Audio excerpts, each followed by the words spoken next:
Yes, Spurs fans, welcome back to the Irish Hotspur here. We are back with your weekly panel show on Tuesday, joined by Billy, and Sam will be here in just a moment's time. We have some breaking news with Antoine Semenyo. I think it's definitely something that's lightened the fan base a little bit, but some questions will be asked is, will the Lewis family show ambition?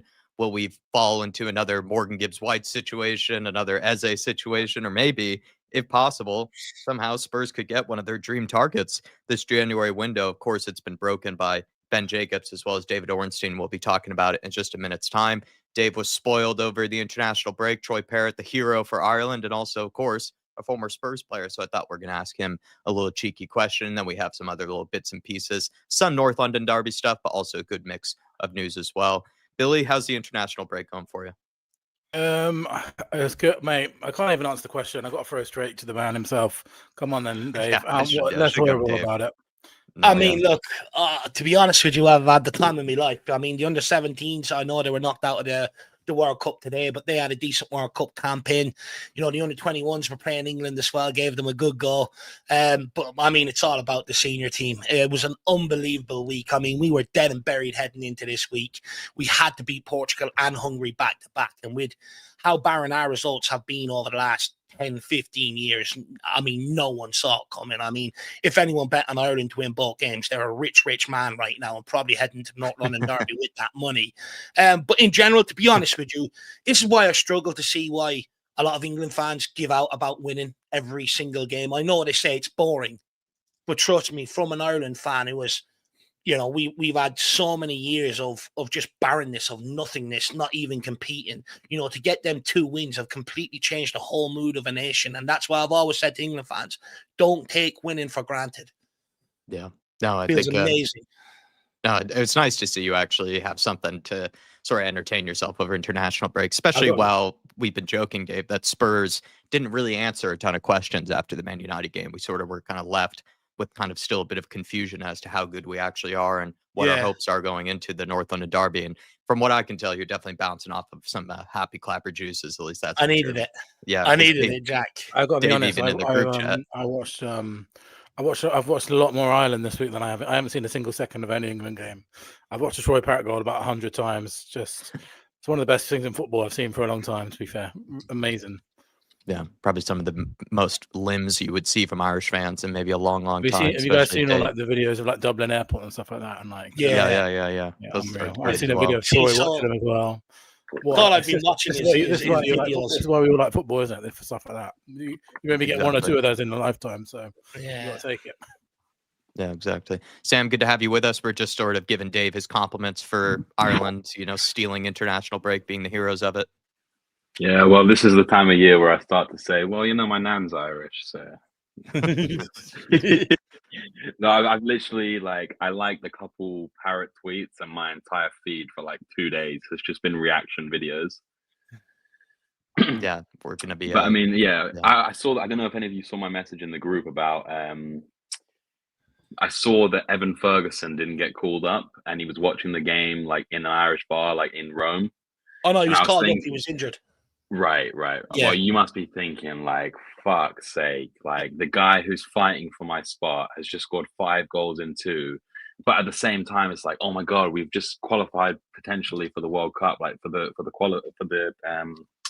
qualifiers, and then it's like the playoffs. But he wasn't involved in it, like, you know, the first time that his country had done it for 23 years or whatever. So I felt peak for him. Yeah, I'm not even sure if Evan Ferguson can count that high, because I'm not even sure if he's bagged 5 goals in the last 2 seasons, really. So you would have to really feel for the guy. We're going to welcome in some people, and then we're going to get the show on the road, and we will be talking about Troy Parrott. You just have to, after that international break, have to ask a cheeky question, of course. C4's in the house talking about Semenyo. We'll definitely be chatting about him. Artist T renewing his membership. Big up to you, Artist T. Thank you, sir. Logan THFC, Shem Tan, Fantasy McShane. Shemi Tan is in the house. He definitely ordered a kebab, probably on Dave's behalf, over the international break after Ireland's win. Good to see you as well. I did put a post up, Artist T. That's my fault. I put it up in the community section for you guys. So all the members, feel free to give us your questions for after the show. Iceman's in here as well. Good to see you, Ricky. Jason Bell, the one and only DB. How are things, DB? Hopefully everything's all right with you. MV Joker Davis saying just fresh off a promotion in FIFA. Tastes like a promotion charge in FIFA. That tastes like promotion. Well, we'll be worrying about maybe getting into the top 5, top 6 this season here at MV Joker Davis, and potentially also some North London Derby troubles. Ian Ferguson, always good to see you. And Jerome, big up to you, Jerome and Alpesh Patel. Really appreciate you guys. I'm going to make the best use of everyone's time tonight. We're going to go live for about an hour or so and then see if we can have some questions at the end for the members. But let's get into it. No more international breaks. Sorry, actually, we're going to be talking about the international break hero of Troy Parrott, who impressed for Ireland over the international break, almost single-handedly reviving your World Cup hopes, Dave. At 23, though, and he's thriving at AZ Alkmaar. Should Tottenham consider bringing him back? Could he realistically be a replacement for someone like a Richarlison if he were to go? Yeah, look, I've seen a lot of this banded around on social media since. You knew it was coming. Yeah, I know. I sort of knew it was coming. Look, I even put out a post myself saying for Tottenham to bring him home. I think I got a bit carried away. But look, it's fair to say, since Troy Parrott has left Tottenham, he has sort of rebuilt his career, if you would like. Because I remember at Tottenham with a lot of the loan spells he had, he picked up injuries and they didn't really quite come to fruition or work out for him or Tottenham. And Tottenham were, ready to let him go. And since letting him go, he has rebuilt his career. Out in the Eredivisie, he's scoring goals left, right, and centre. I think he's got 13 in 14 games already this season. He's improved his all-round game as well massively, Jack. Look, one thing you would argue is the goals were always there. That's one thing that he was prominent at youth level. But when he was given the couple of opportunities he got at Tottenham, not many, a couple, I do think the likes of the hold-up play, maybe the link-up play was sort of missing in that regard.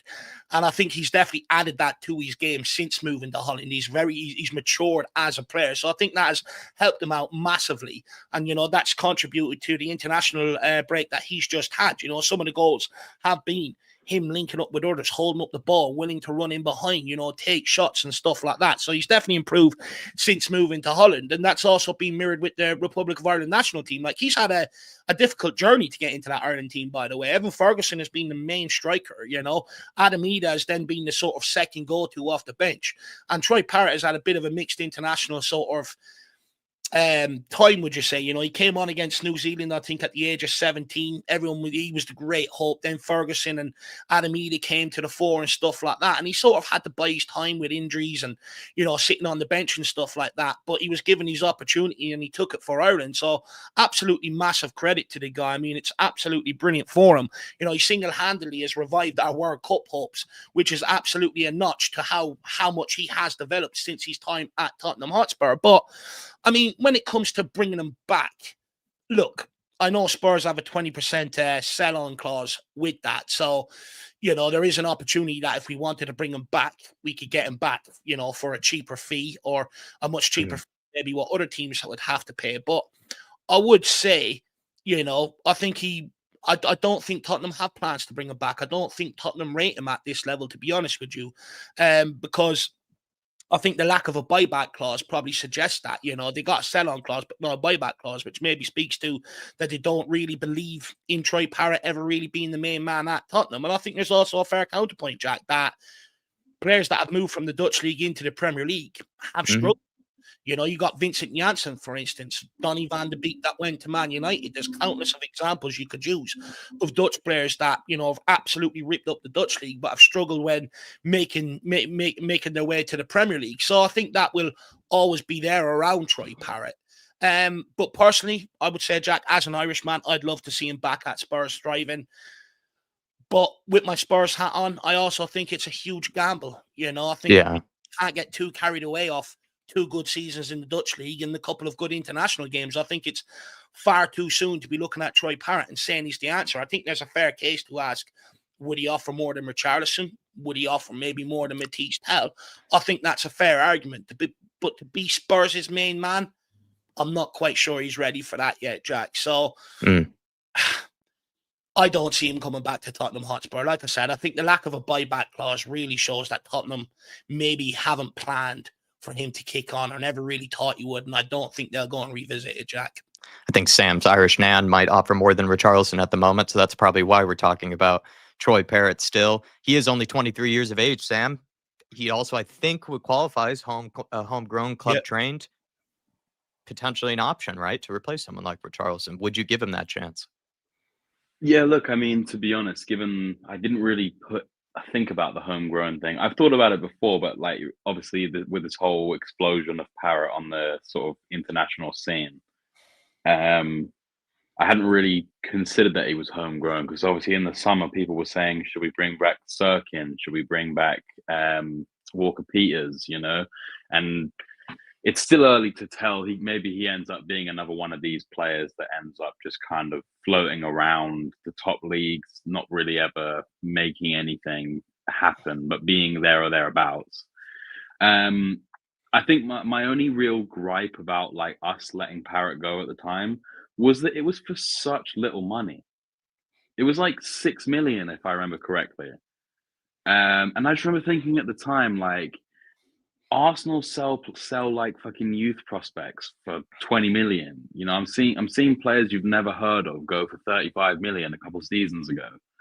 Obviously, and the player that I always think about is Elliot Anderson, who's ended up being a great player. But at the time, it was like Elliot Anderson, 35 million. I mean, were they on drugs? So 6.5 million or whatever Parrott was, I just feel like was criminal in this kind of market where clubs are demanding ridiculous fees for their youth prospects, and we've let a homegrown talent go for basically nothing. I think he was unlucky, to be honest, because if I remember correctly, he had an injury just before the preseason tour. Yeah.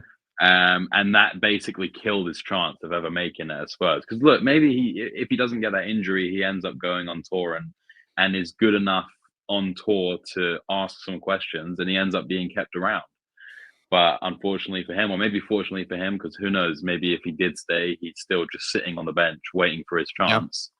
Yeah. So unfortunately or fortunately, it didn't work out. He's ended up where he is, and maybe, you know, that's the kind of journey he had to go on. I don't know if you guys, I'm sure you did, but watch the Kevin Danso interview that he did with it was like Sports something when he first joined us. Yeah. And he was talking about, obviously, because he grew up in Milton Keynes, coming through their academy, and then playing for Southampton in the Prem at like 19 or something, and it going really badly. And then having to go to like the second division of Austria or something. And he was talking about the quality of stadiums that he was going to in the second division. There were like 10 seats. And he was like, God, I really need to, you know, I was there. I had made it. And now I've got to basically rebuild myself, knock myself down, rebuild it back up. And maybe that's what Parrott needed to kind of, you know, get where he needed to go. Because as we know, he's played in, you know, men's competitions for Spurs before. So he has had chances, unfortunately, but it just didn't work out for whatever reason. And thankfully for him, it looks like it is working out.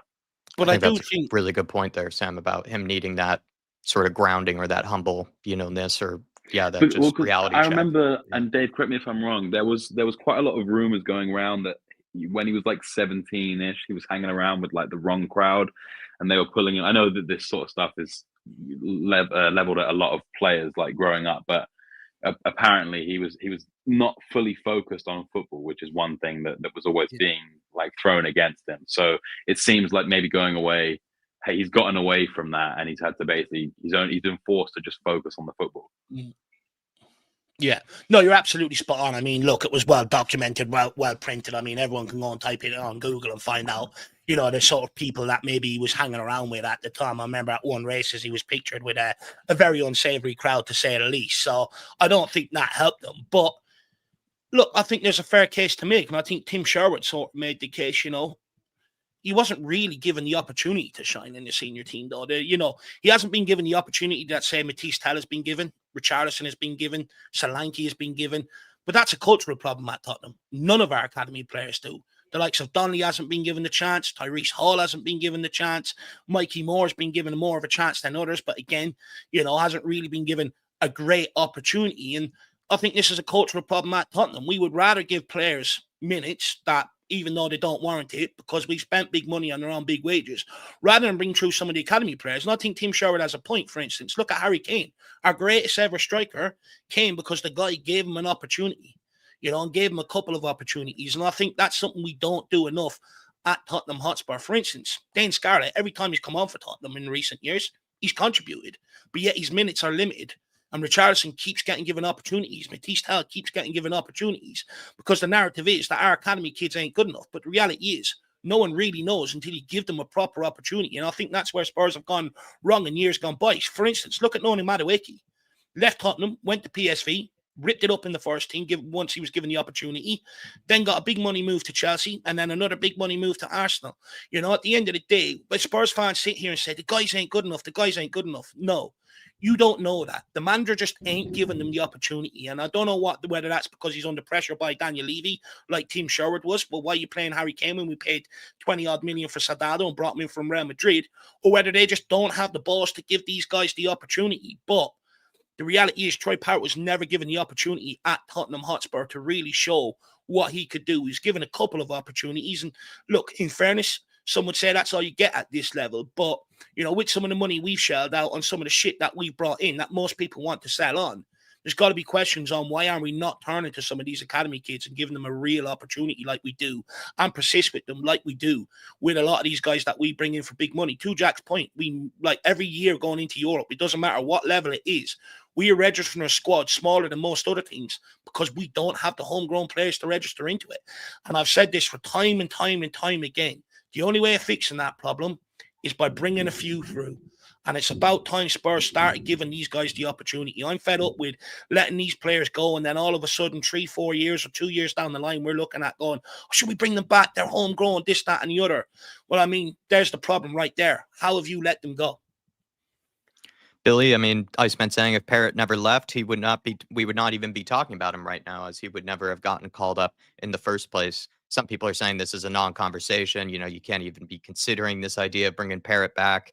Jerome saying Mourinho gave him his chance just to prove he was not even ready in the first place. What have you made of Troy Parrott since his departure?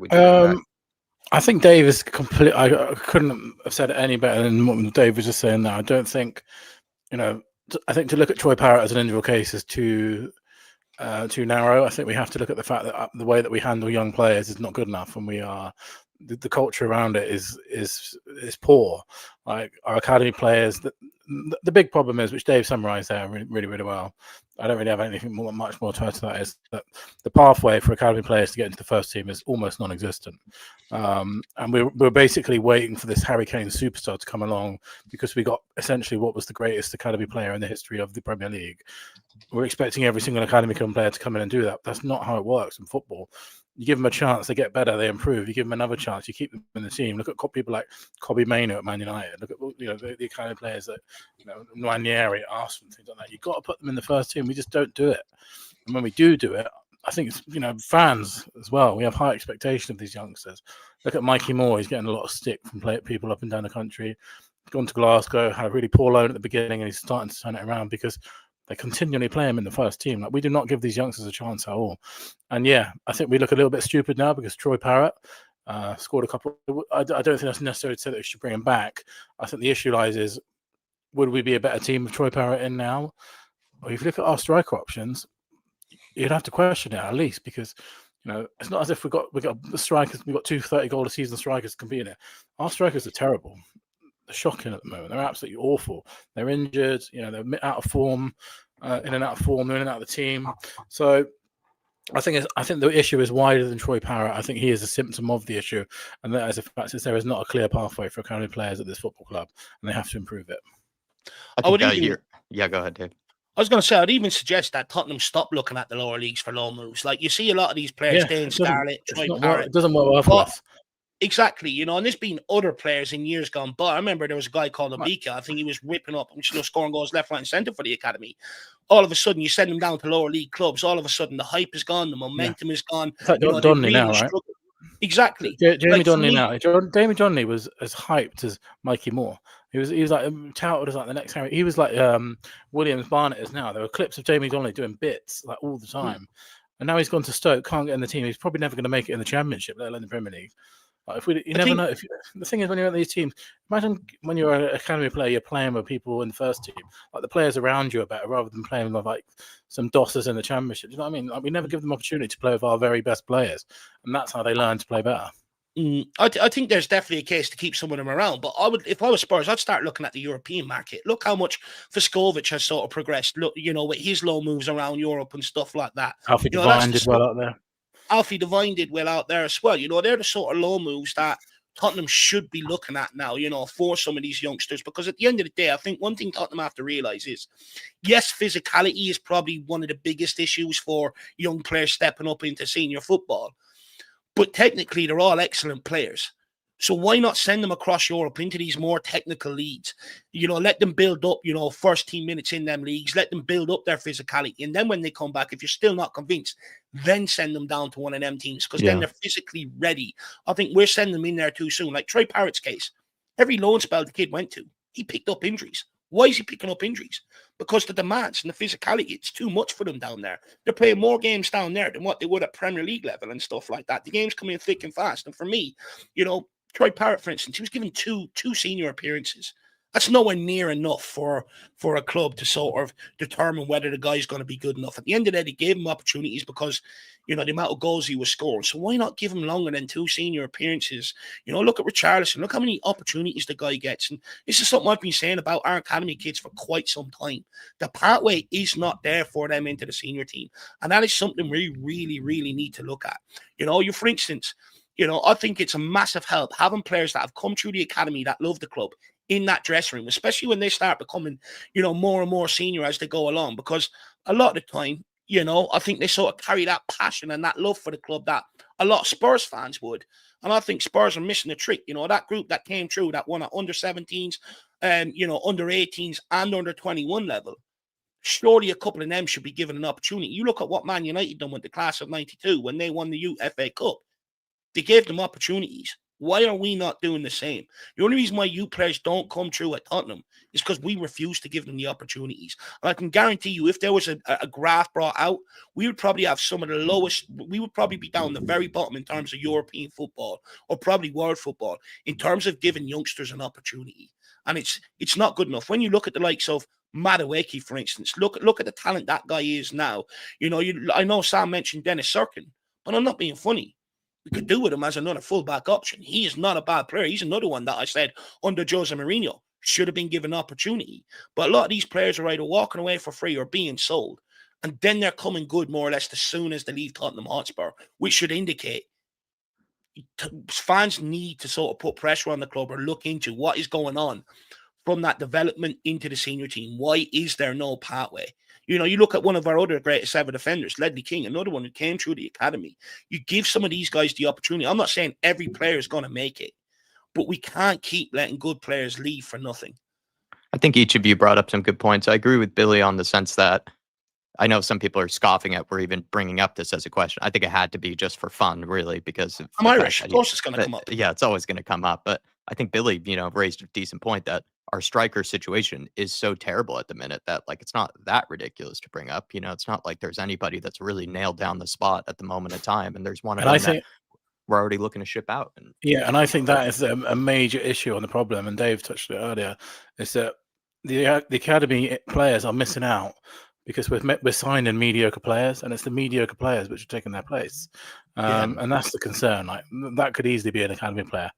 And in the long run, that's what you want, obviously, because it's much more self-facilitating as a football club. So I think the fact that we replace these academy players with mediocre signings on the most part. And then I also agree with Dave's point on the sense that if there are already such technically gifted players coming through the academy, I get it. Maybe you do want them to learn the physicality of the other leagues, but it does feel like the Championship, League One, League Two, in a lot of cases, they're not going to be playing with other really technical players, which might suit their game. But then also as well, it's so much more cutthroat in those leagues. It is about surviving. It is about staying up. So they might not really prefer then that option to develop a young player that is just going to then just go back, to the parent club. It might be better to send them abroad to a team that, yes, maybe the competition and the style is different, but it's a whole different culture. And they actually have sort of the history and the sort of facilities to develop, the young players like they do in the Belgian league, Dutch league, German league, etc.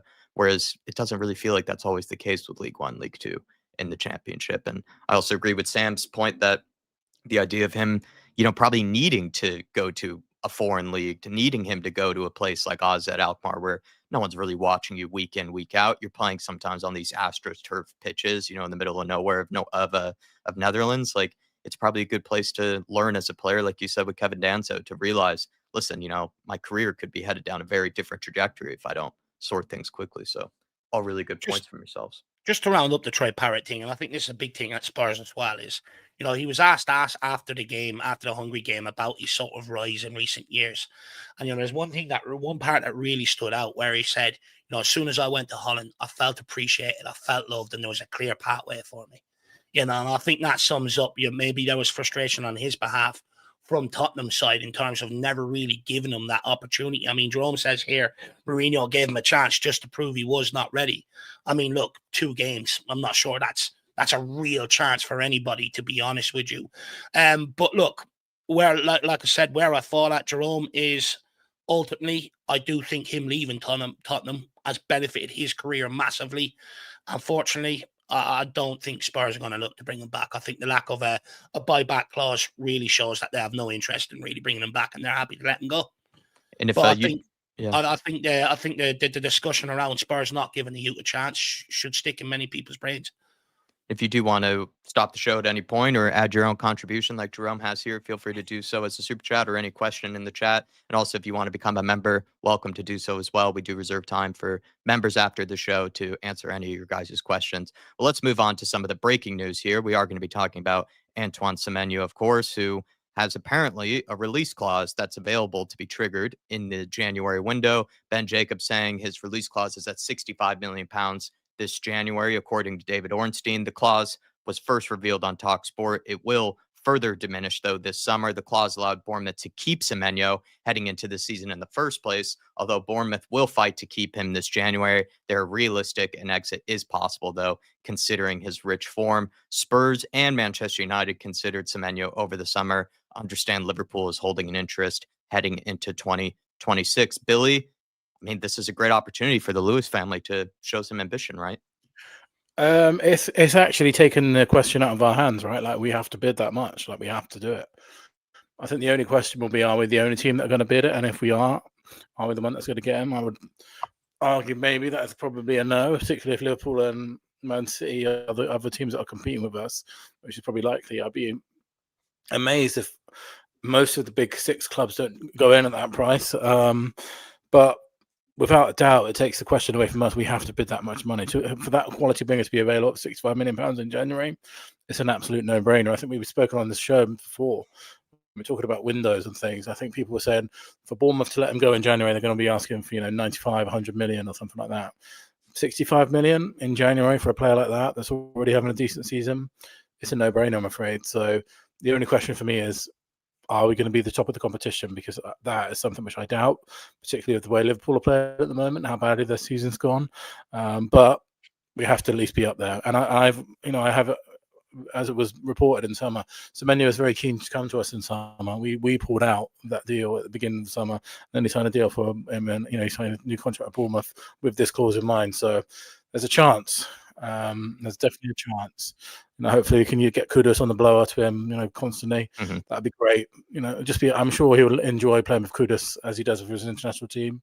That would just be, an easy fit there. So I just feel really worried about Liverpool and Man City, to be honest with you.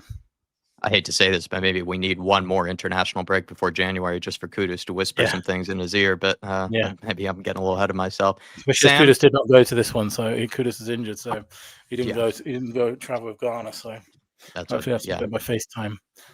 He's been carrying his team in terms of getting us up the pitch, and he'd still also be an agent for us as well.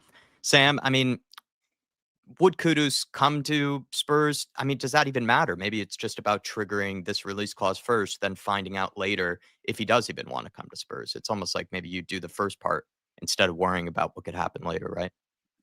Yeah, I mean, I feel like there's so many players like playing now, playing throughout history that have played for teams that would have been their rival team growing up. I just feel like the loyalties, as much as fans, want that romanticized view of football, like, we don't want Gooners in the club, or we don't want Chelsea fans in the club, etc. The fact of the matter is, like, there are players in the club who do support those teams, and probably, had they not come to Spurs, would have wanted to play for those teams, and maybe still do want to play for those teams. It's just a fact of football, unfortunately. I think that in the summer, with the Eze thing, that's kind of the benchmark now. That's like the bit that I'm going to always refer to when they say they're going to change. That kind of typifies Tottenham in my eyes. At the crux of it, whether there was external factors of him like waiting to go to Arsenal or whatever, but at the crux of it was haggling over money, over small amounts of money, I should say, which I've seen pretty much my entire existence following this club. As I said, I basically have only really been conscious, like in life, since I've been conscious, they were the owners of the club, basically. So I only know Enoch and Levy, etc. So for me, that Eze moment typified this era of the club. So if they're saying they're going to kick on this new chapter, then they absolutely have to go and throw down 65 million. Mm. Has to be done first day of January. Here's 65 million. We'll take him. Thank you very much. Yeah. And then, as you said, then the ball's in there in his court. But if we don't do that, it doesn't need to be the first day of January. I'm not like, I get it. There's stuff that needs to be done. But if we aren't like the first name that's bidding, and or at least like in the conversation straight away, more than just he's linked to Spurs, then I'll be pretty angry and Yeah. I know I said I want to give them like another 2 windows before I fully judge them, but an opportunity like this, and as I said, I've only known Levy, so an opportunity has presented itself for them to win me over faster or lose me faster, and this will be it for me if they don't do it. Yeah, Dave, I think he's right there, right? I mean, put it in Semenyo's court, and I think if he says no, it's not like Spurs fans would be that upset with the board. It's kind of just be one of the first ones in the rumor mill to be showing that ambition to try to get the deal done. Dermotron even saying, big up, guys. I'm still buzzing after this international break. Let's get this one done in terms of the Semenyo deal. I kind of agree with everything Sam said there, Dave. We should be one of the first ones come January to be on the TalkSport rumor mill that we're showing that we're trying to trigger that clause. Yeah, first of all, I'm just worried for Sam. I don't want to have him run to the chemist tomorrow for some like flu stuff. So, can we help Sam with some heating or something like that? He looks absolutely frozen. But no, I think me and Sam were sort of speaking about this earlier on today. I think he's absolutely spot on when it comes to the Lewis family. Look, with me, I wasn't one of the ones that said, "Oh, Lewis family are going to take this forward." I've always said, "Wait till they show me their true colors." And I think approaching January, now look. Personally, I was willing to wait till the summer. I know how hard the January market is to operate in.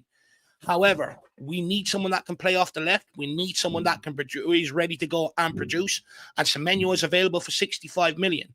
If we're not in that race and we're not putting up that money and speaking to his agents, then this Lewis family is just going to continue on the exact way they did with Daniel Levy in charge. At the end of the day, they've put out statements through Vinay and everything else saying that they have intentions, want to go and compete, and they know that they need to bring in quality and stuff like that. So if they don't, I think that they'll lose a lot of buy-in from Spurs fans. Look, even if it's a case where they go for it and he chooses to go somewhere else, it's going to be hard to accept. Don't get me wrong. We'll all throw our toys out of prams. But at least we were in there. At least there's a statement of intent, a signal to try and improve the current situation. And I think there's an opportunity for us there. You look at Arsenal, the amount of money they've spent in recent years, they're definitely in a position where they have to sell this January before they can bring in players. So why not use that to our advantage and try and get in there? And I'm talking about the 1st of January, by the way. I don't want to be sitting here waiting to the end of January still trying to get this deal done, because all you're doing is leaving teams with the option to come in and get this guy. At the end of the day, he's got a real good relationship with Kudus. You continuously see the videos coming out with him and Kudus bantering and stuff like that. Get Kudus in his ear. Tell him, persuade him to come to Tottenham. I think there's a real opportunity for us to get this deal done. And as you know, Jack, it's a match made in heaven, because I brought Semenyo to you before anyone started glazing over this guy. I remember when Bournemouth signed him, I said to you, watch this guy. He's a real talent. And he's really kicked on from there. And for me, I would love to see him come in. Imagine him down one side, Kudus down the other, Xavi through the middle, Moani up front. All of a sudden, you're looking at a complete different front line. Yeah. A front line that there would be no excuses for Thomas Frank if he can't get stuff out of them. There would be no excuses for that. They're all quality players individually. And I think it would help really kick Tottenham forward. At the end of the day, I know last year everyone was on about the back line. Well, now everyone's on about the forward line. I've been on about that for 3 or 4 years. So I'm glad that everyone is starting to recognize that scoring goals is hella important in football and the hardest thing to do. And this guy does it, and he does it against the biggest of teams as well. That's the measure of a player for me. It's all well and good being able to skin players and produce against the smaller teams. Can you step up in the big games when it matters? And he has done that routinely at Bournemouth. This guy's a big game player, and I'd love him to join at Tottenham Hotspur. I think it's definitely a deal that we can try and get done, because if you look at the release clause, what is it, 65 million? You said, Jacko? Yeah. Correct me if I'm wrong. Were we not pushed back by Bournemouth for a similar fee in the summer? 55, I think. 55. Yeah, in around the same. So exactly. So there's no reason for us to not go and get this deal done or put our name in the ring. That's all you got to do. Just put your name in the ring. And it's also, he's put that in his contract because it shows that he has some ambition to potentially leave, if the right club comes calling. But David Harris, the other David Harris in the world out there, here, Billy, is saying he's not coming to Spurs because he's a gooner. How much do you buy into that? Matt Doherty came to Spurs. He was a gooner. I don't. I think that the one that we had in summer was an extreme case. I don't think it matters on the most part. Harry Kane, our best ever player against Arsenal, was an Arsenal fan as a child, or an Arsenal player as a child. I think we're all scarred by the Eze situation, and that was an absolutely horrific, thing to experience. But I think for the most part, it makes absolutely no difference whatsoever. I think it would matter maybe if we were competing with Arsenal for the signing, like we saw with Eze. But I don't think Arsenal are going to be in for another left winger. It's not a problem for them at the moment. So I think it would only really be a problem if it came down to a battle against Arsenal, as we saw this summer, unfortunately. I think even Jamie Carragher, right, was from a family of Everton fans, right? Ended up going to Liverpool Academy. Anthony Gordon, right? Anthony Gordon was a Liverpool fan, came through the Everton Academy. I understand why people bring this up. I think it's probably valid to bring it up, but there are so many countless examples of guys who've had tremendous careers. Unfortunately, we live in a world where our heated rivals are one of the most supported teams in global football. So it's just something that we have to deal with. That's just a fact. They have a massive global following. So, and a massive following, particularly in London. They've mentioned about the price tag of 65 million. And I said this in the summer when we were looking at like Eze, Gibbs White, Semenyo, and Kudus as well. There seems to be this kind of like unwritten acceptance that 55 million to 75 million is like the price tag for these kind of players. These wingers that kind of are coming up. Like, what did we pay for Simmons? It was 65, was it? Yeah. 65 is like the new 30 million, 40 million. Yeah, exactly. Eze was 55. They wanted 55 for Gibbs White, we were going to pay 55 or whatever for Gibbs White. It's all in this like sort of 15 million like range. So I feel as what Dave's point was is I feel like you absolutely have to, because that is what you've got to spend if you want someone else in that position. Yeah. I think DB brought up a funny comment here saying if you pay him 200 grand a week, he'll pretty soon forget about being an Arsenal fan. That's probably true. Jason Bell exactly that's the key. All footballers care about his wages. That's just the way it is. Money talks. I mean, money, but also if they know that that's the right place for them to progress their career. I think their career is more important than just playing for sometimes the boyhood club, especially if they haven't really had the opportunity at that boyhood club or anything like that. Like maybe if they did get a lot of first team games when they were 17, 18, perhaps, then they might have that attachment. But if they just grew up an Arsenal fan, but never really ended up playing for Arsenal, they probably care more about playing at the highest level, continuing to play for good teams that have an ability to challenge for trophies, Champions League caliber outfits, than having, maybe a slight chance at holding out for maybe your boyhood club to come for you. I think a lot of even that's probably why Eze, even considered Spurs in the first place, because he knew that if Arsenal wasn't going to come, Spurs was kind of the next best option in terms of a London club that was going to sort of meet the level that he wanted to be playing at. So I think they care more about their career than some sort of boyhood attachment. Jason Bell saying Semenyo has to agree terms with us. If he doesn't do that, and I expect he won't, the release clause is meaningless. If it's between us and Man United, I'd like to think that maybe we could push Man United, but perhaps Liverpool are in there. If Liverpool do come calling, that would be a tough one for us to battle with. I would never claim to be ICK or anything like that. I know there's plenty of attention seekers that do that kind of thing, but a very good friend of mine was sat by someone that works high up at Bournemouth, and he essentially confirmed that in summer Semenyo has pretty much agreed to Tottenham, and then Tottenham pulled the plug on it. So I think he'd be willing to come to us. They agreed some terms with us, and then we didn't really agree transfer fee. Yeah, but Semenyo was fully agreed player-wise. Wow. There you go. You would be a great ITK, Billy. I'd follow you more than the rest. And the thing is, I know everyone's saying, he's a gooner, he wants to go to Arsenal, but the reality is they're in a position where they have to offload players before they can even dream of bringing this guy in, which gives us a match. Yeah. And they've got the Brazilian guy, Martinelli and Eze that play there anyways, don't they? So yeah. On the left wing. Yeah. And plus, that's another thing. Actually, you're spot on. We can offer him game time. Walk straight in. He will be our look at what we play left wing currently compared to Semenyo. Like he will be our Kudus. Like, we've killed Kudus. We've had to play him every single game. Semenyo will be the same. Like with Arsenal, there's no guarantee he's going to get game time walking in there. But to Jack's point, I mean, the club that I'm so worried about is Liverpool. Semenyo strikes me as a bit of a Mane type player. He's just waiting for that big club to come along, and he's going to absolutely rip it up. And, you look at Liverpool with Mo Salah maybe losing a yard of pace, I'm sure they're going to be in the market as well. So if he ends up at Liverpool, then we fucked it in the summer, didn't we? Yeah. Well, if I were to be completely ridiculous, technically both teams won a trophy last season, and we are, I think, tied with them at the table. So if you were to look at real recency bias, maybe you could see that Spurs are on a similar level to Liverpool at the minute. Harmless Potato has been a member for 13 months. Really appreciate you, Harmless. One of the best names in the business. And thanks for supporting the channel. I haven't seen a comment. No, I don't see one either. Big up, Harmless. If you meant to put in a comment, just put it in and we'll bring it up, my man. And then Jerome saying, if we were able to put 60 million in for Morgan Gibbs-White release clause, there's no excuse to not trigger Semenyo's 65 million pound release clause. I mean, I don't want to rehash all what we didn't do with the Morgan Gibbs-White deal, but it seemed like we fussed around perhaps slightly or did something potentially wrong, even though it looked like he should have been able to come over.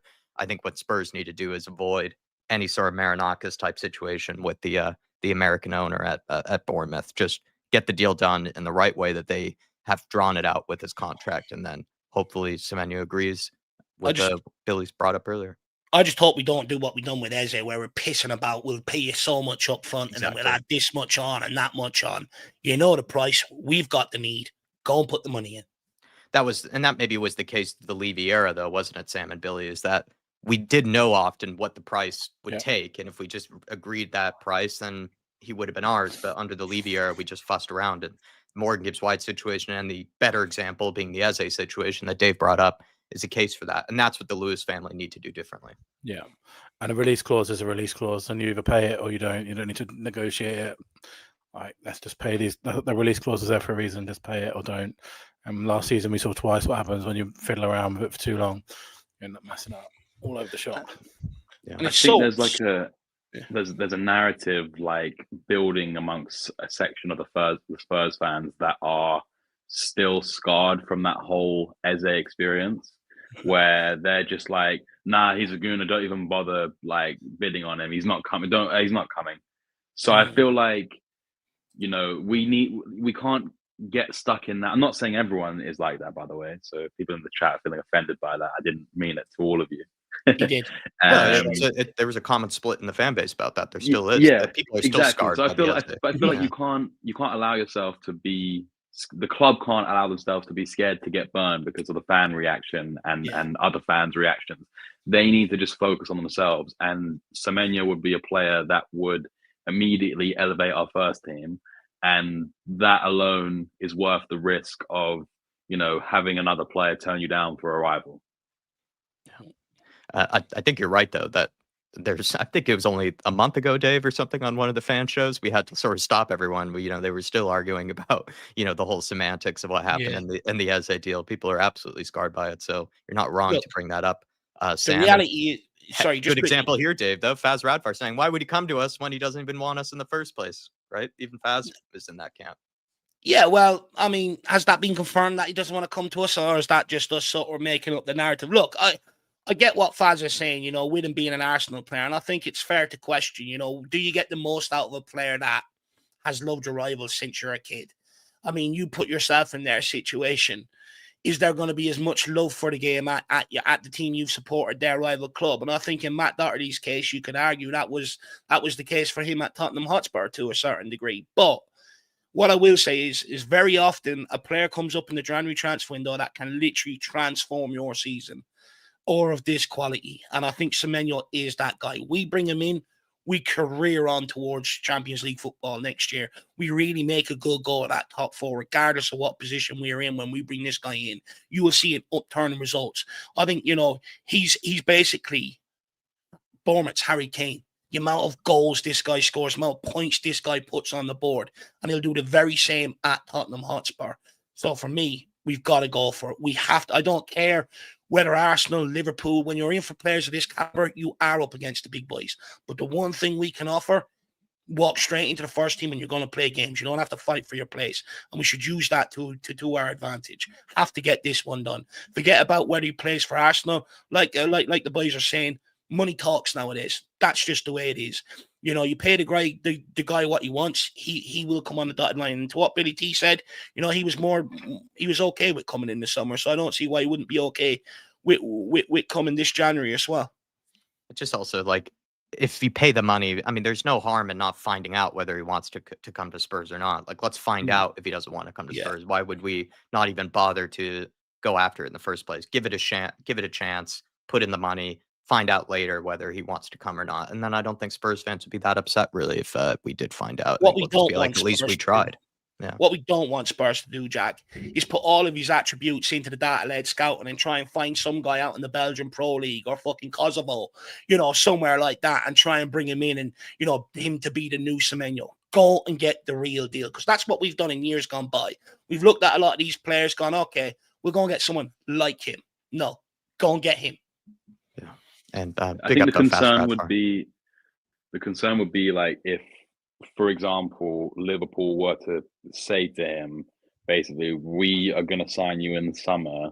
You know, Salah's leaving at the end of the season, and that right wing position will be yours. Then, you know, maybe he does turn down the opportunity of going to Spurs. I'm sure that Bournemouth won't be devastated to have him for the rest of the season. And then maybe he goes there in the summer. But if, as we've been saying, like, the theme is you've got to put yourself out there and get the rejection. Otherwise, you're just, you know, you're not ambitious. It's like a virgin, right? You know, if he doesn't put himself out there, he's never going to lose his virginity. But if you put yourself out there, you may get knocked back 20 times. But on the 21st time, all of a sudden, you've lost your virginity. It's amazing. So for me, you know, to Sam's point, you just got to put yourself in the race. That just made me think the worst he could say is no. Classic, the classic joke. Jason Bell, different players have different priorities. Some want to get paid. Others want to win trophies. Some want to play for their boyhood club or be the main man in the squad. All valid points there from Jason Bell. Harmless Potato from earlier, just saying all good boys. I'm just lurking on in the background. Big up to you, Harmless. And then Tottenham Tom has become a fan show member. Would love to see you tomorrow on the show there, Tottenham Tom. And we'll be mostly chatting about, I imagine, the North London Derby and maybe a bit of the news that we've discussed today. But we're getting closer and closer to that date. So get ready for North London Derby focused fan show. Really appreciate your support. Thank you to Jerome. Thank you to Faz. Thank you to Dermatron. And thank you to Artist T as well from earlier. Just want to move on to some other little bits and pieces. No more international breaks up until March. It's time to hunker in, boys, and see what Spurs are truly made of over a larger period of time. Do you think the players and Thomas Frank are ready to take on this very infamous congested period of important games, Billy? How ready do you think we are to basically come up with the most important games of the season, you would say? The cynic in me said there's not been enough time on the training ground in between our last Premier League game and the international break. Injuries. It's been a very sort of mixed period results-wise, mixed period performance-wise. I think it'd be crazy not to have concerns going into playing probably, if not the best team in the league, certainly the second best team in the league. at home. Just don't concede any goals, don't lose any games, barely. It's a real test, and I would really worry about the turnaround time. He's going to get 2-3 days this week at most, with players that will be having rest days and part of that to put up a plan. But this is what we all live for. This is why when you're Thomas Frank, you take a job like this. This is why when you're a football fan, you get excited for the season. It's because in a week you might have Arsenal and PSG. That's what that's what we all build up towards. So it's a huge opportunity for Thomas Frank. And like I said, I've been saying on a few times this week to various people that Thomas Frank at the moment is certainly it's not as bad. It's not polarizing as much as it was last season for our manager. It's not polarizing saying there's half the fan base that want him in, half the fan base that want him out. But there's the seeds are starting to be planted, definitely with Thomas Frank. I think, particularly in terms of the home form and the performances. If he wins against Arsenal, that goes away completely. Like, it's been so long since we beat Arsenal. It's been so long since we beat Arsenal at the Emirates. If you want to get credit in the bank as a manager, go and win that game, and you're sorted for a good long while. So it's a massive opportunity for Thomas Frank to really cement himself as give him really good sort of running with the fans, because the last person to do it was Harry Redknapp, which is mad. Well, I think the stat today, I think you've won in like 32 games at the Emirates or something like that. It's absolutely crazy. It shows the magnitude of the task we're up against, and the magnitude of the task for Thomas Frank. But what I will say to Thomas Frank and the Spurs squad, look at the Republic of Ireland. We struggled for consistency, weren't really great at anything. All of a sudden, 2 big games in 1 week, we went and pulled 2 massive results. We've got Arsenal, PSG, Fulham, then Newcastle away. There's no reason why we can't go on a little spell. Yeah, look, there's no reason why we can't go on a little spell. But what I will say is, Heimer took the brakes off Ireland in them 2 games. He allowed us to go at them for them 2 games, and I think Thomas Frank could do similar. Now, with Heimer, it's not like he tried to play through these. He just instructed more long balls than usual and stuff like that, and it worked. He went a little bit more direct. We got in behind Portugal's back line. We got at Hungary, and there's no reason why we can't do the same with Arsenal. Look, my fear is that this is going to end up turning into a dull affair, a game that's just going to be, who's got the bigger dick between the set piece coaches, basically, who's got the more prominent set piece coach. I can imagine the cameras panning to them. They're out there on the touchline every set piece. And that's what I don't want this North London derby to get drawn into, because that's the way it feels like it's being builded up. Spurs are brilliant from set pieces. We've also conceded the least from set pieces this season. Arsenal are brilliant and have scored the most from set pieces. So it's already building up in that manner where it's not even going to be about Arteta or Frank. It's going to be about the two set piece coaches. But I want to see us go there and play brave. I think the style of football and the way we approach games is my big problem with Thomas Frank. It's just not brave enough for what I expect from a Tottenham manager that has ambitions or really pushing on. And I think if he like, don't get me wrong, I know the magnitude of the game against Arsenal, but if we go there and approach it the way we did against Chelsea and put in a similar level of performance, he's going to lose a lot of the Spurs fans, because at the end of the day, we can say we don't have the squad. We've had similar squads or worse before, and we've given them better games. We've gone for them, and there's no reason why we shouldn't do the same here. I think Thomas Frank would help himself massively if he took the handbrake off, because then all of a sudden you get someone like me on board and you go, okay, well, he's taking the handbrake off. He does want to go and try and win games. He's trying, and I will always get behind that. It's when he approaches this game sort of safety first, and I know there's going to be an element of it. I think he should switch up and play what he did against PSG. I think that will work wonders against Arsenal. Personally, I think it gives us a better chance. But my fear is we've approached this point before. I tried to highlight this before the last international break. We've been here before where managers all of a sudden come into this period, results start tailoring, they're dropping off, performances start dropping off, and I think Frank has a very sort of hard job to really sort of pick this group back up again and demand these level of performances and stuff like that, because he doesn't exactly strike me as a guy that will sit there and sort of tell a few home truths that maybe might be needed heading into this period to get more out of the squad and stuff like that. And that's where I worry a little, because all of a sudden, if you come back off this international break, you get embarrassed by Arsenal, embarrassed by PSG, and you lose to Newcastle away. Some of the ratings on the wall, because whether Spurs fans like it or not, these are the teams we need to start competing with. And if this manager can't win these sort of games or even go and compete with them on any sort of level, then it sort of spells real big trouble on the horizon from Thomas Frank. Because when you look at this from a Spurs fan's point of view, and I know we had this with Postecoglou, we shouldn't worry about our rivals. We do. If Arsenal win the league, we're all going to have to emigrate over to a country that has no internet, like Greenland or something like that, where it's just sparse land, live in igloos and stuff like that. Reality is, if we win this game, mark my words, we derail their title charge and they will not win the Premier League this year. If they win this, they will absolutely gain confidence from it and kick on massively from it. This is a game where it sort of gives either side momentum to really kick on. And that's why even if we take a point from it, I'm happy with it. But what I don't want to see is just approach it the way we did against Chelsea. I'll lose my fucking mind. I just pictured in my head a similar situation to the Thomas Tuchel, Antonio Conte handshake, but it's just between the two set-piece coaches of Spurs and Arsenal after the game. Sam, what have you made of Thomas Frank thus far? Because he is about to go into this massive haul of games where they are pretty much where your season is kind of made and defined, right? Is the next international break is in March, so we have to hunker in and see what they're made of, right? I think overall, most people would say that he's improved the defensive structure of the team. So in that sense, I feel like I would be more confident that he could see out boring games in these very difficult periods. I think he could keep the defense tight, but the worry is obviously up front, and partly that's not his fault because he's not got any players to work with really.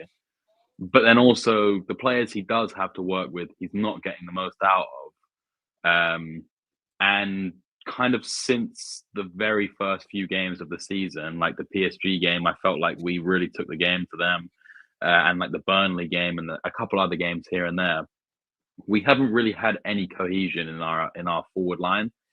And I don't know, when you really, I haven't been thinking at all like, oh, I would want Frank gone, or I'm starting to like waver on Frank. But when you actually like start to think about where we are in the season, I still know it's still early, but if we get another 2 months down the line, and as Dave mentioned, he's lost to all the teams in this current run up, and then we start to play the lesser teams, no disrespect, and we're on really bad form going into them, and it can all just spiral, and the next thing you know, we get to March and he's gone. So it's a real possibility, and we know with Spurs fans, we're patient in some aspects. We had to wait 17 years for a trophy, but in other aspects, we are quite quick to let our tempers and our emotions get the best of us, and that's myself included. And call for managers' heads. Ultimately, you can't change 22 players, but you can change the manager, and that's the person who's got to fall on their sword most of the time. But in terms of my confidence with Frank, I'm still pretty confident.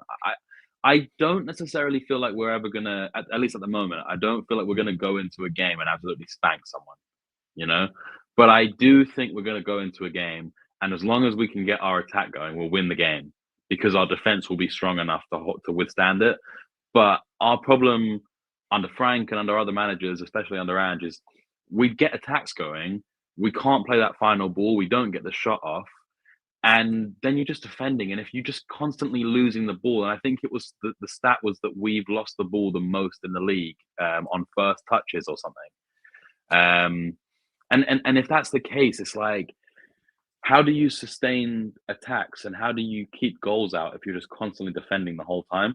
And that is the fear that I have with Frank, is that whether it's his system or whether it's the players available at this present moment, and I do think it's heavily the players more than it is his system. But it's not looking great up front. That's all I'll say. January needs to come soon. Yeah, and some of these players in the injury list need to come back as soon as possible as well. Big up to Philly. Good to see you in the house, my friend. Just as well, another question that I did want to get to while we still have time for it. According to the Daily Mail Sport, Spurs plan on extending Yves Bissouma's contract by 1 year to prevent him from going on a free transfer. I saw that this broke your internet today, Billy. Is this the right financial decision to make by the club, or should we just let him go no matter what in the winter or the summer? Yeah, I literally read this tweet and then the internet and the entire world went down for like an hour or two. So it's powerful. I think that says a lot about the vibes behind this kind of move. I think it has to. If we do this, we have to obviously you have to receive a decent, not decent. We're not going to get a decent transfer fee for him. We have to receive a transfer fee for him. The worry would be we do this and then he doesn't sign for anyone again, and we're just wasting a year's worth of wages, and then he leaves on a free, which we have done before. We've done it. We've renewed Brian Gill's contract a couple of times. We've just renewed Alfie Devine's contract with a view to selling him. There was a sell-on clause in its fee. We do it quite often. It was a classic Daniel Levy move. You get a player to resign a new contract just so you can get a transfer fee. My issue is, according to Paul O'Keefe, Yves Bissouma is available for 12 million in summer. That's a bargain for Yves Bissouma. And if no one is paying that in summer, why are they going to pay it now? He's not even getting any first-team football. He's injured, and he's already been late to Thomas Frank after being late to Antonio Conte and to Postecoglou. If they didn't pay 12 million in summer, why are they suddenly going to? What's going to make people suddenly start to pay that? So, I think under the new ownership regime, I'd have liked to have seen a bit more ruthless and just get rid of these players, because that's something we've dilly-dallied around with the past. We end up with a massively bloated squad. Half the players don't want to be here. Half the players we can't sell. I'm not really for this whole practice. I think we just have to be cutthroat and get rid of these players, to be honest with you. I actually think it's a real shame in this particular case because Bassoum is a great player when he wants to be. It's just unfortunate he doesn't seem to want to be at the moment. Be pretty funny if Bassouma were always late to training, but then he was never late to a party and actually was that sort of annoying guy that just shows up a little bit. Yeah, he's probably that annoying guy that shows up too early, actually, when people are getting set up.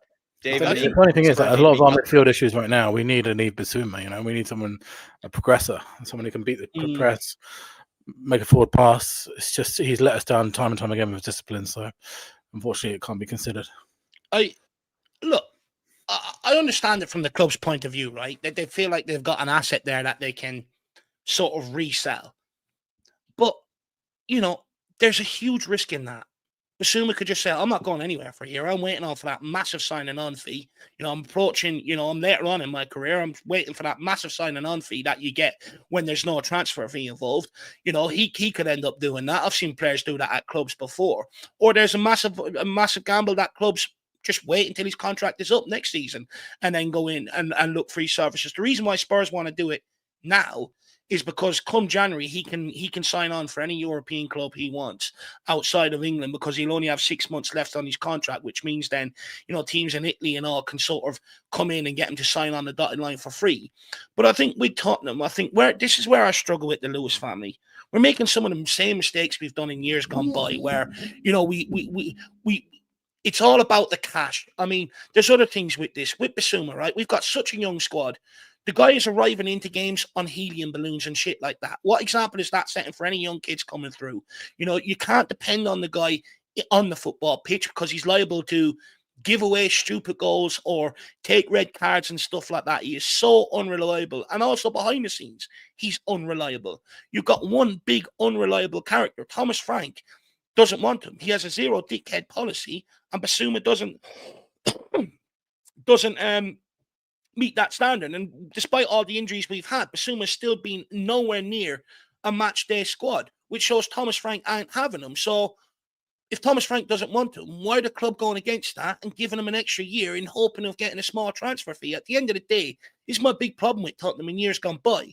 Yeah, you spend money on players, but if it doesn't work out and there's no interested suitors, then you just got to accept that and move on.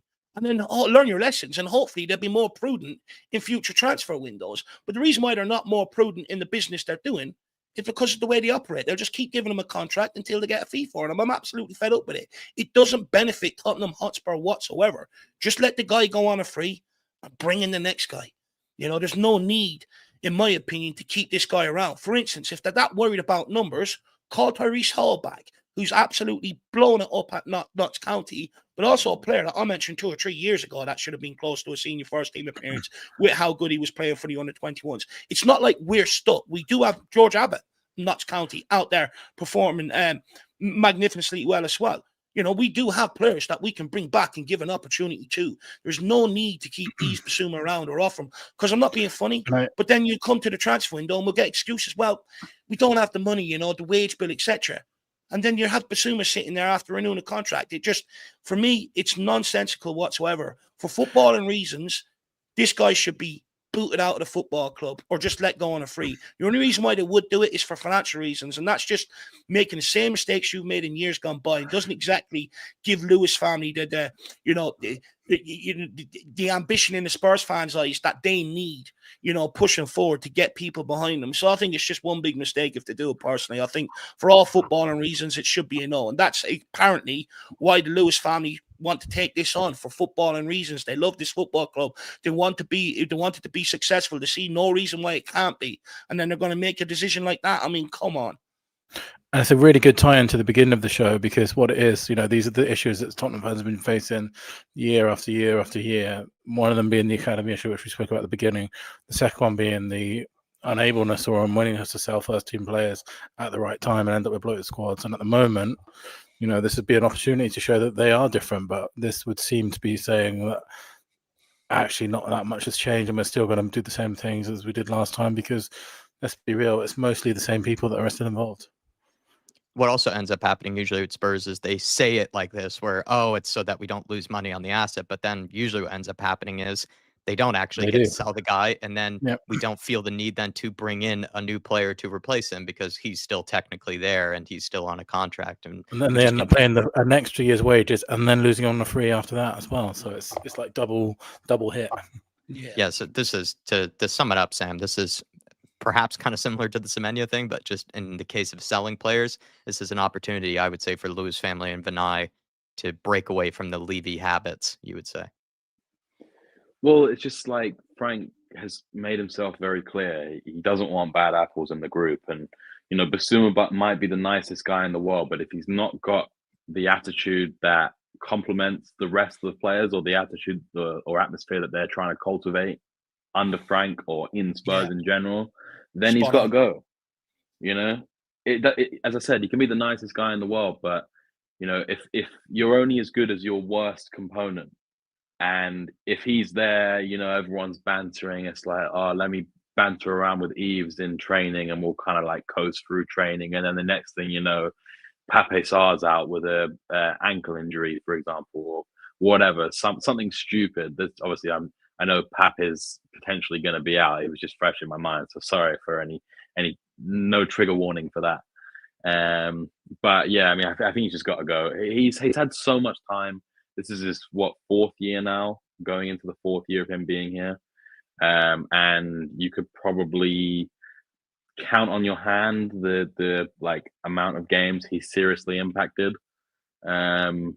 He just looked like he was going to be a world beater, and unfortunately his attitude just kind of a Ndombele, but on a more professional level, where you've got all the talent in the world, but you just don't apply yourself in the key moments, and it shows with the rest of your game, unfortunately. So I love Biss for winning the trophy with us, and he's good vibes, but he's got to go.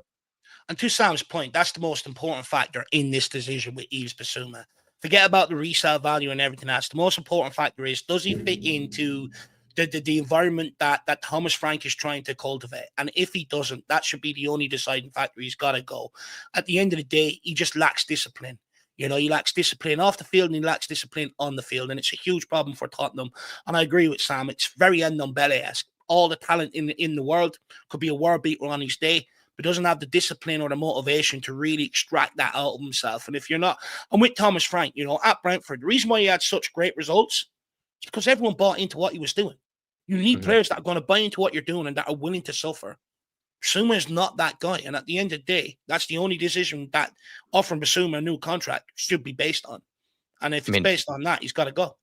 I think the other big factor, Sam nailed it. I think Billy did as well, but if he couldn't pay attention under the Conte tactical, training lessons and video lessons, I imagine Thomas Frank's are 10 times more boring and more methodical and far more detailed. So if he couldn't pay attention under Conte's, he doesn't stand a chance to do it under Frank. So and Jack, that was his big issue. Exactly. Conte called him out for it, right? Conte was asked religiously, why aren't you playing Bissouma? Because he just doesn't understand what I'm asking him to do tactically. He either doesn't understand or doesn't want to do it. But I don't even want to hear anyone say, he just needs an arm around him. Ange Postecoglou done that. He let that guy down. More than once. Exactly, more than once. So, I mean, at the end of the day, you've just got a bad egg on the books. I don't really see too much resale value in him. I think he's a player now that clubs will look at and go, it's a huge gamble. And I think that's, where I think we just got to let him leave on a free and let him be someone else's problem at this point. I think this is where you really hope that the Saudi League or someone like that sort of come in for him and, just pay small fee, transfer fee, then probably just give him the wages that he would accept to then leave in a January window. But we're going to finish up with Artist T's member comments here. Again, everybody, if you do want to save time at the end of the show and offer us any questions, you're welcome to do so like Artist T has here. We're going to, of course, he's first asked Sam here, saying for Sam, what do you mean He by loves you.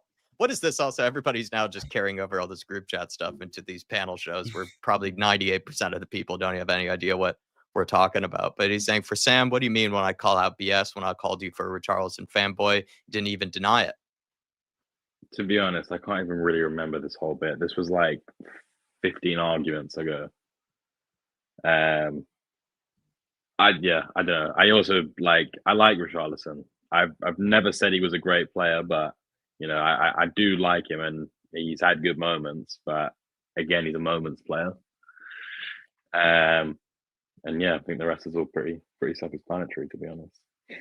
And then for Billy, after the goals, would it be possible for you to get the stadium announcer to say the first name and allow the fans to yell out the last name? You see this all over Europe, but even the likes of Arsenal, City, and Palace are starting to do it. I'm all for suggestions to try and improve the atmosphere and just to get some kind of vocal fans in there, more actions to get more vocal fans in the stadium. Great.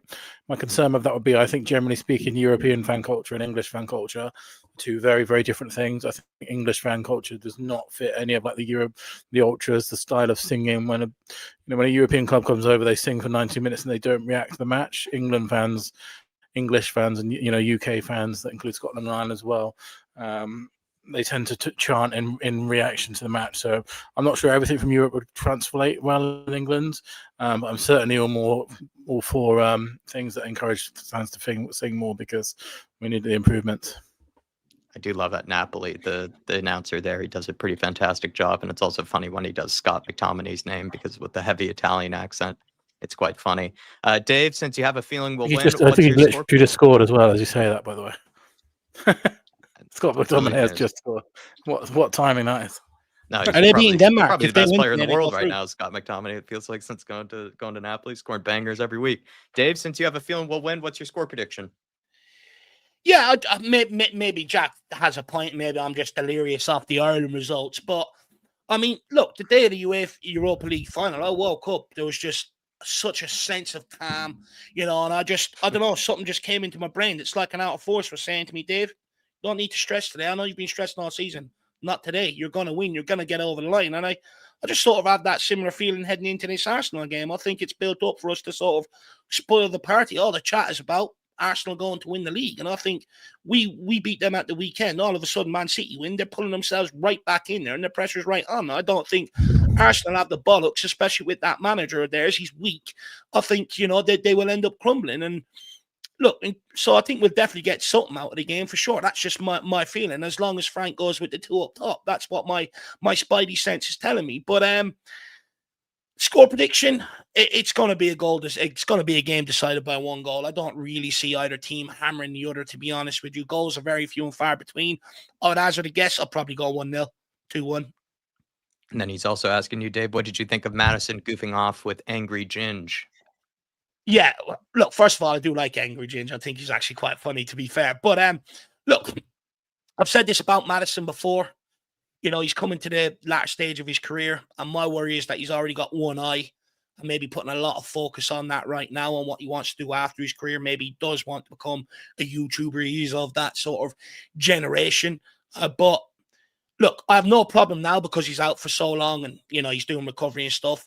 My problem was when I was turning on YouTube and he was on pool channels and this channel and that channel while we were in the middle of losing games and he was fit and he was sitting on the bench.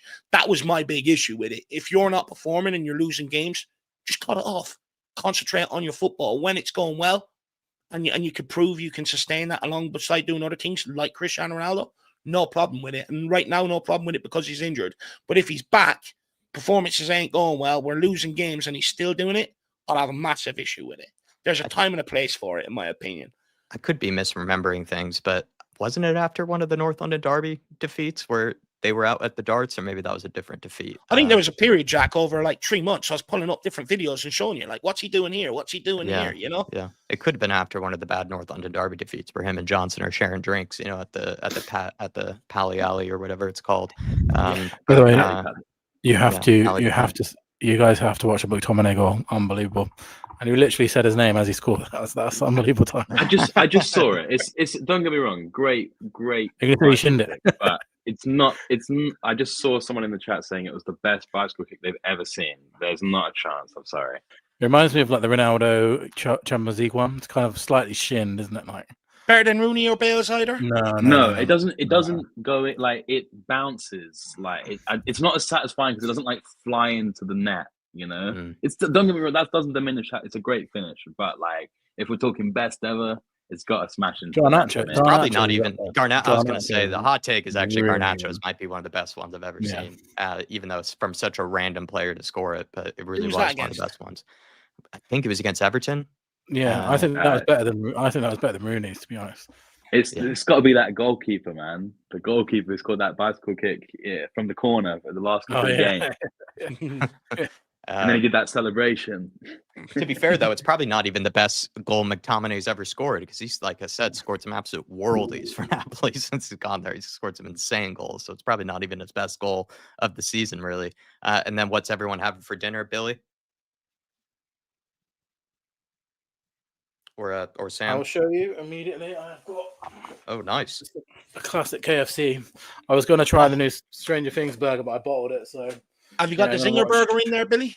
I got a Zinger burger in there, mate. Yes, I do. But I was going to get the new Stranger Things one, but I bottled it because it's spicy. So I Zinger burger is spicy, but it's unbelievable. I got some Stranger Wings. That's what they're called. The Stranger Things wings. Beans or gravy? Beans, mate. Beans.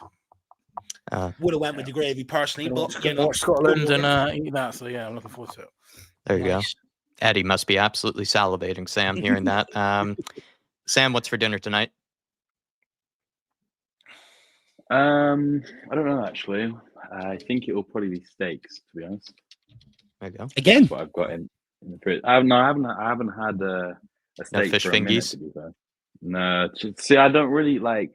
They didn't have. I've been getting salmon recently, but they didn't have any salmon when I went to the shop the other day. So no fish for your boy. Fair. Dave, dinner? To be honest, undecided right now. To be quite, to be honest with you, I've been pretty good lately, so I actually might go and treat myself to a bag of chipper chips and some curry sauce. To be honest, just chips and curry sauce. Sometimes you can't beat an old classic. Jack, last week was the chip butty. Today's going to be chips and curry sauce. Next week I might have mash. Like a battered sausage, Dave. Do you know what? I do love a battered sausage. What I actually like doing is cutting the battered sausage up, mixing it up with the chips, throwing the curry over it, mixing it all up, fucking out on a plate, and just chip shop curry sauce is unbelievable. I assume they don't have that in America, but curry sauce, so what is known as curry sauce in the UK, is unreal. It's unreal, and as well, you don't use knife and fork either. You just go hands, and then you lick the fingers after. It's the only way to have it. No, the one that I'm really craving is the Irish spice bag. I want that so bad, but I don't know whenever that's going to make its way over You're a to the good US. cook. Yeah, it seems like a bunch of random things I have to go by, but I should have done it over international break. Probably missed a trick there. Really, this would be the perfect time to be doing it. It'd be quite easy for you to make, actually.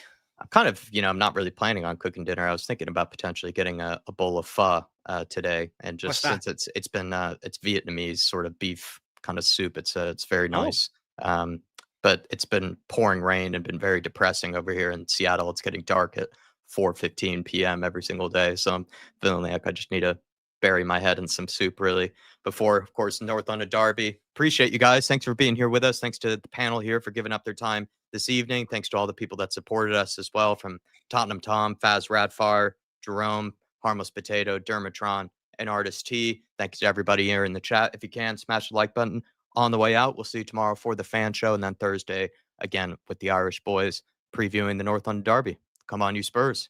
Come on, you Spurs. Thank you for listening.